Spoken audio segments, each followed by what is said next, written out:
health issues. I'm your host, Chris Sylvain, and again, we have a powerful show for you today. Again, we're pushing, and we're going to push as hard as we can on this issue of mass incarceration, the drug crimes and so forth. But we have an awesome, wonderful guest that's noted all around the state of Louisiana, and we have the Executive Director of the ACLU Louisiana, Miss Marjorie Esman. Thank you. Oh, thank you. Thank you. That's quite an introduction. Hey, believe me, I deserve it. I mean, you guys swing with a big baseball bat. Well, that's what we're known for. That's what we're known for. That's true. Y'all hit, you know what I mean? You hit pretty hard. And as we were talking, as a unit dealing with this issue of drugs, mass incarceration, my own experience, there are many organizations that are dealing with this, but does anybody have the breadth and depth of the ACLU to pull together the figures and kind of go at this? Well, the ACLU is the only organization in this country that, first of all, has a staffed office in every state, and secondly, that exists to defend the entire scope of the Bill of Rights for everybody in this country. So we do all of it for everyone, everywhere. And we're the only organization in this country who does that. So you're right, nobody else has the breadth and depth of what we have. That's who we are, is to do that. And because we are a nationwide organization with a central office in New York and then a staff presence everywhere, we have the capacity to do things like gather data from all 50 states, have professional analysts, statisticians, and researchers evaluate the data and come up with the kinds of results that it takes a huge organization to be able to do. And that's why we can do things like this nationwide study that we did on marijuana use and the racial impacts of marijuana prosecutions. It was a 50-state study, and only the ACLU has the capacity to do that. Yeah, when it was presented and I heard it, I was just blown away by the depth of statistics, and who can deny what's going on. So let's talk about that. Let's even go right there. Tell us about this information that you have. Well, the marijuana information in particular, there was a study. It was based on FBI crime statistics from 2010, because the work was done from 2012 to 2013, and the most recent information was from 2010. And it analyzed all sorts of things, including the disproportional racial impact of marijuana prosecutions nationwide, but specifically in Louisiana. What we learned from this was that on an average, African Americans have over 3 times greater likelihood of being arrested and prosecuted for marijuana possession than white people do. And in some places, Tangipahoa Parish was the worst. It's 11 times. Wow. 11 times, and there are other places that were pretty high up there too. And the numbers don't lie. These are FBI statistics, and so they're pretty unimpeachable numbers. And what it shows is that our marijuana laws, which in Louisiana are much harsher than in most states to begin with, are not being applied equally across the board. And that's a serious problem. It's unfair. It leads to locking up enormous numbers of people for things that are really not dangerous offenses, and it harms entire communities across our state. Well, obviously there's a law against that. Well, yes and no. I mean, of course there are laws against race discrimination. Okay. However, what you get when you talk to law enforcement is they will say, and they're not 100% wrong, there's some truth to what they say. They say that they often use marijuana as a way to get people who are committing more serious offenses in their communities. And if you can't get them on the serious offenses, you can get them for having a small amount of marijuana. Now, my position is, well, just get them on the dangerous stuff. Don't get, if all you can get them on is marijuana, then you're not doing your job. Right.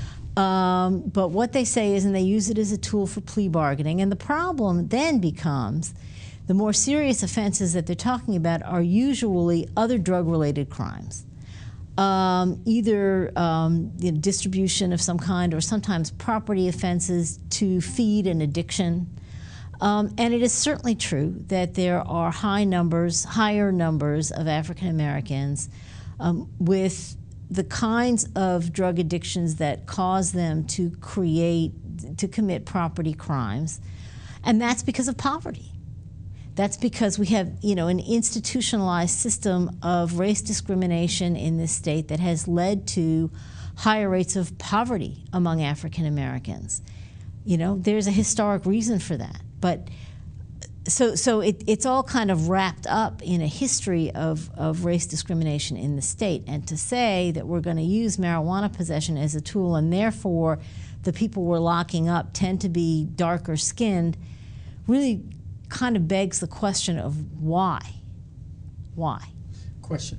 Marijuana usage is equal across the board among all racial groups. Equal or less? That's right. Absolutely well documented. Period. So therefore, if usage is the same, right? All right, and arrest rates are different, right?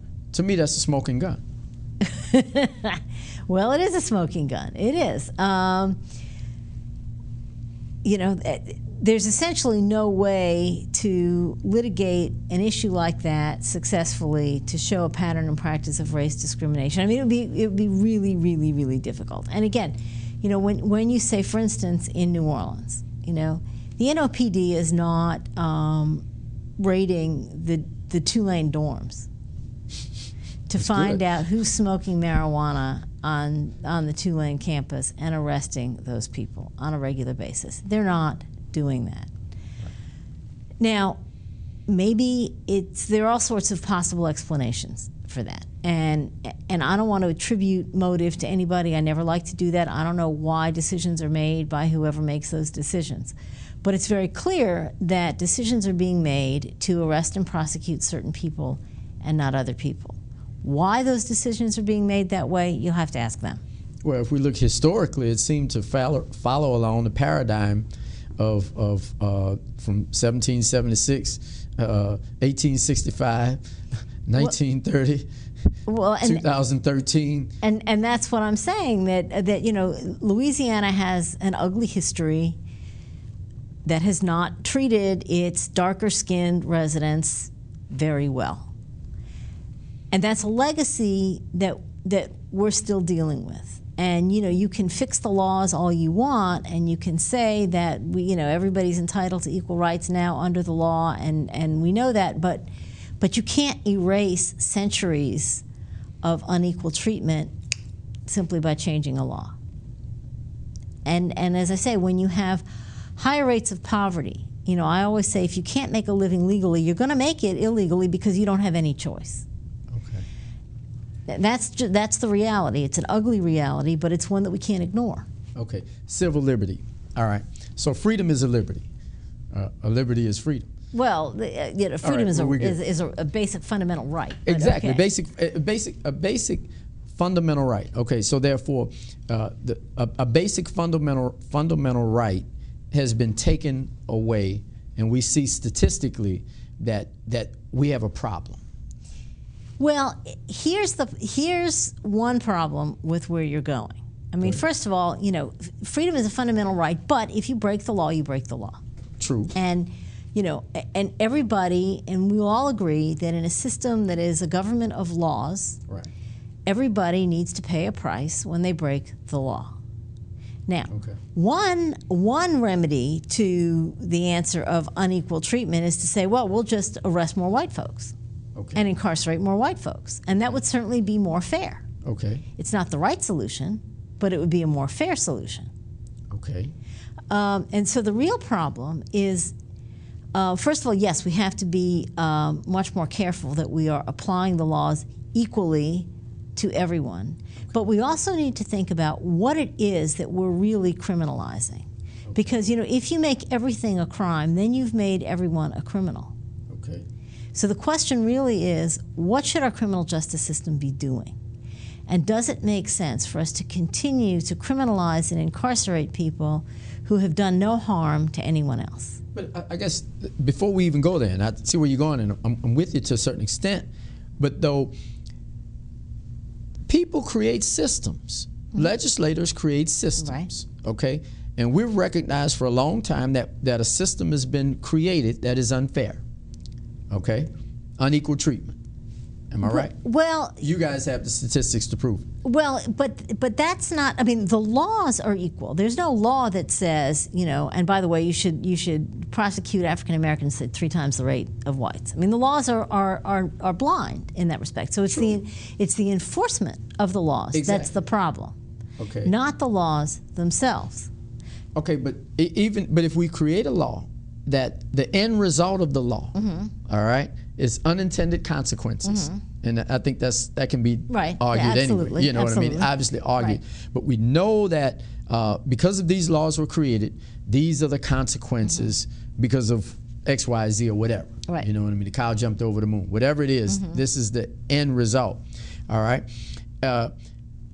Based upon civil rights, civil liberties, then society, doesn't it have an obligation to correct that?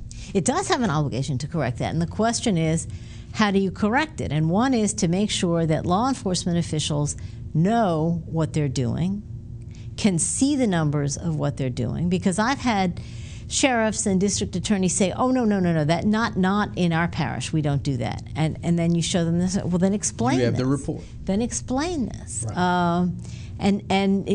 You know, if there is no race disparity in your jurisdiction, then why do the numbers look like this? That's right. And so the first thing is to make people aware of the problem, because you can't fix a problem that you're not aware of. Got it. But the other question is to really get to the bottom of why are we doing this? Got it. And when they say, well, you know, we don't really want to prosecute people for marijuana possession, and they all say that. You know, the first offense, marijuana possession in Louisiana, is a misdemeanor anyway. You don't do time for that. Second offense, the law says you do time, but DAs will always say, we don't do that. We're not interested in ruining somebody's life for a second offense marijuana. We might send them to drug court, but we don't want. But we use it as a tool, and it's always a tool to get whom for what. And that's where the question has to be asked. If you're not going to enforce the laws equally across the board, and if you really say that you don't want to ruin somebody's life for a second marijuana offense or a third, then why are you using it to ruin somebody's life for that offense? If you want to get somebody because they're breaking into houses or they're stealing cars or they're doing other things, get them for what they're doing that hurts the community. Go ahead, but don't get them for the things that don't hurt the community. Yeah, but if they can't get them for those things, who says that they have something? If they're saying that, hey, they shot the dog, beat up the cat, right? But they're going to catch them for marijuana. Right. If they're not catching them for shooting the dog, obviously they don't have anything that could pass muster. That's right. That's exactly right. It's called a lie. Well, no, because then they use it for a plea bargain. We can charge you with shooting the dog and beating the cat or whatever it is. Right. And, if we can prove that, you're going to get X amount of years.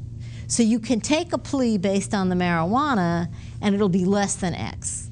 And that's what plea bargains are. But how do we know? Well, you don't know. I mean, and anybody has the right to say, I'm going to take my chances, because I know you can't prove that I did those things. Anybody has the right to do that, but the pressure is put to take the plea bargain. And but here's another thing, and I'm going to change the subject a little bit because this is something that drives me crazy, and it's a little bit controversial. But saggy pants, okay? Nobody really wants to see somebody else's underwear, but the fact is that all of those saggy pants laws, and they crop up like mushrooms all around the state of Louisiana, they're all a way to bring young black men into the criminal justice system. Right. And even if it's just a citation, pull up your pants, here's a ticket for a $20 fine because your underwear was showing, that often leads to, and by the way, can I search your pockets? And it's very clear. There's no reason to ban saggy pants unless you're trying to get at the young black men. And that becomes the opening to bring those people into the criminal justice system when really they have done nothing to hurt anyone other than maybe wear clothing that you wish they wouldn't wear. And to me, that is so pernicious because it's under the guise of morality or teaching good manners. You know, I've heard people say, well, you know, you wouldn't go to a job interview dressed like that. We don't want to see that on the streets. And my response to that is, how many people always dress the way they would dress for a job interview? Yeah, very few. And what's that got to do with the law? Nothing, you know right, I mean? exactly. Nothing, and nothing. There's no law that says that you have to dress on the street exactly as you would if you were going to a job interview. And by the way, job interview for what kind of job? Yeah, we live in New Orleans. I mean, you know, that's right. Nuts. That's right. I mean, well, New Orleans fortunately doesn't have a saggy pants law. Regardless, fortunately. regardless. But it, you know, to me, that is, you know, that is intended. There's no other way to look at that other than a way to bring young black men into the criminal justice system. I guess, but the thing of it is that this force that's happening, you know, in the current climate that we're dealing with, if there's not a law against filling up Angola, St. Gabriel, Hunt, Orleans Parish Prison, these other prisons with purely, almost exclusively African-American males, all right, 18 to 35, you know, totally disproportionately, then the current laws that I see coming out of Baton Rouge, it's not even trying to whitewash the thing. I mean, it's... Well, but again, it's not about whether there's a law that says that Angola has to have a population that reflects the demographic diversity of the state. Because the fact is that there are certain crimes that are committed more by people who are poor. And in this state, people who are poor are more likely to have dark skin. That's a demographic fact. And so it's not ever going to be equal across the board, because we live in a society that systematically denied large numbers of people the opportunity to succeed. And we're still paying that price. So the question still has to be, how are our laws enforced, and not what do the laws say. Well, the reason I swing back to that is that in the current of segregation to mass incarceration, all right, then you have African Americans that are disproportionately poor. That's right. If we were not in a climate of segregation to mass incarceration, how do we know that wouldn't be the case? Well, what wouldn't be the case? That African Americans would be disproportionately poor. Well, you're right, except that there's a legacy. You know, I mean, there's a legacy of, if you have a group of people who for centuries were systematically denied the right to own property, to have any money, to have bank accounts, to do any of those things. They don't have, for instance, what many white families have is generations of wealth. All right. It's going to take several generations of people to be able to, you know, the first generation to go to college, the first generation to buy a house, the first generation to be able to leave some assets after they die to their descendants. That takes time. And we haven't had enough time yet to build that. And so you're still working off that legacy that, you know, you can't all of a sudden mandate that everybody have, you know, equal bank accounts. I mean, you know, you can't do that. And so the legacy of some people having historically been poorer is still with us. Well, I think the thing of it, the point I'm making, though, is that if we eliminate the mass incarceration issue and we have equal justice at Tulane and Broad, you know what I mean, in other state houses, right? All right. At that point, we can bring families together and get a leg up to, whereas whether we have 100,000 or a million, 100,000 will do just fine. Where we're not putting that downward pressure on, you know, out of wedlock births and, you know, all of these other issues that contribute. That's to, right. That contribute to poverty. And so the answer is to be aware of the fact that we are arresting and prosecuting people disproportionately, exactly. To be aware of the fact that, you know, NOPD is not raiding the dorms at Tulane. Got it.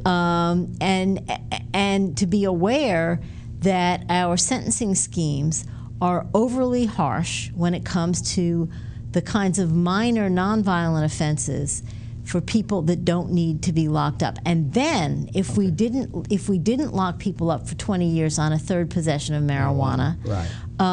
you know, and use that as an excuse to say, well, I know that this guy is really doing bad stuff, so we're going to get him on the third offense marijuana. Right. When the, you know, when and I'm picking on the Tulane students, and I shouldn't do that. They're, you know, that's a stereotype also, and I need to apologize for that because that's not fair. But you know, but white people who, you know, maybe their third possession of marijuana get sent home. You know, if we wouldn't use that as a way to lock up people who have done no harm to another human being, then we could start with, then families wouldn't be separated, and you wouldn't have the, you know, the single moms. Well, of course you've got single mothers raising their children alone because you've locked up the father. Come on. You know, and you wouldn't have as much dependence on public assistance because you'd have the second income. Exactly. And so we just, I think it's really, it has to start with awareness. It has to start with people realizing that you're not treating people the same, you're not treating people fairly, and you're punishing certain people more harshly than other people, and that has to stop. Okay, you guys are in Baton Rouge. Y'all been working with the conservative groups or whatever and so forth. All right, but why isn't there, again, you know, somebody writing some type of bill saying that this disproportionate policing and within the court system, that we need to create some type of watchdog group funded by the state to say that, hey, whether it's racial profiling, whatever it is, well, and how could it still be legal when, again, something that is obviously wrong? Isn't there a law they're breaking somewhere? You keep saying no. Well, I mean, it's got to be some law. It's called being, you know, it's called corruption. There was a bill that was introduced to mandate what was called a racial impact study on every modification of criminal law. Okay. Every time, you know, a sentence was enhanced or a new crime was created or whatever, there was a bill to require a racial impact study. Right. That didn't pass. Okay. So there you have it. All right. Now, okay. Now this is a deal. It's a great idea. Great idea. It's a great idea. But if we're going to look at the problems of Louisiana, all right, everybody admits the problem of the young African-American male shoots at the top. Without I don't think question. whether black, white, green, orange, rich, poor, conservative, liberal. And the issue of the young African-American male, you guys have the statistics to say, for the most part, the biggest thing that's going on. It doesn't seem as though the legislature is doing anything to make a difference. I agree with you. I agree with you. Okay. They could, for instance, have adopted that bill to require a racial impact study. Okay. I'll tell you something else. Racial profiling in traffic stops. Same thing. All right. There is obviously a law that prohibits racial profiling in traffic stops. Okay. However, under state law, if you're a law enforcement agency and you conduct traffic stops, you are required to keep statistics of the race of who you stop, you know, for what, and all of that, unless your department has a policy against racial profiling. And if you adopt a policy that says we're not going to racially profile, then you don't have to keep those numbers. Dumb. That's the law. That's the law. We did try to get a bill through a number of years ago that would change that would mandate keeping it anyway, because clearly policies, however well-intentioned they may be, don't always work, because you may have some rogue officer who doesn't follow the policy, may not understand what the policy is. There may be, who knows why, the policies aren't necessarily working. And again, it isn't necessarily due to malice, but clearly, if you don't really know what your people are doing, how do you know that they're following the policy? Hey, you don't know that. And yet, we couldn't get that bill through. Okay, now, so how do people channel their collective energy, you know, and other than bringing hundreds of busloads of people to Baton Rouge, to say that that there must be a change where everybody that believes in the word justice, as opposed to just us, I mean, what is the most effective way? You're in Baton Rouge a lot. Okay, well, first of all, I think people sometimes forget that that you have to work on the ground. You can't, the people who really enforce these laws are your sheriffs and your district attorneys, and they're elected officials too. Okay. And people sometimes forget when you're busy contacting your state legislators, which is an important thing to do. I don't want to discourage anybody from doing that. Okay. But remember that your sheriff and your DA, they're elected officials too. They work for you too, and they're the ones who are making the arrests, who are prosecuting the cases. Canizero and Guzman for New Orleans. In New Orleans, that's right. Okay. That's right. Paul Connick and Newell Norman in Jefferson Parish. Got it. And wherever you are, you can easily find out who, those people are elected. They have to listen to you too. And it's very important not to leave those people out when you say, I'm going to contact my elected officials. Because they're the ones who are making the arrests and making the prosecution decisions. They need to hear what people want. And how do they need to hear? Through letter writing, through emails, phone calls? Through any way that anybody feels comfortable contacting them. Some people prefer emails, that's fine, send an email. Some people prefer phone calls, go ahead and pick up the phone. Some people want to write a letter and put a stamp on it, go ahead and do that. Whatever makes you comfortable, do it. Let them hear from you. Let them know when they run for election, you're going to be paying attention.